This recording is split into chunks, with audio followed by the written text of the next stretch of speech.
Jangan juga yang perlama dia bukan lino. Dia samanya, dia kuat belakang. Jadi laut lain hana, yang laut loknga. Proses pembuatan sambal sawi. Sawi laut. Sawi laut. Pertama daunnya dicincang-cincang.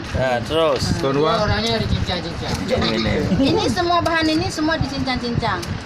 dan aduk dengan ula. Boleh main kemudian lah. Boleh datang. Oh, kalau boleh main lah. Aduk dengan ula. Proses pembuatan sawi laut. Tunggu 5 menit. Ya, boleh goreng Boleh. Atau YouTube nah. Nah, yang bawang putih, bak sari, kelapa, bawang merah,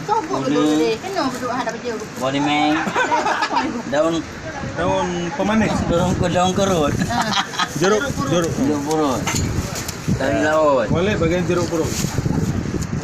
garam secukupnya, cabai rawit. Pun dulu. 8.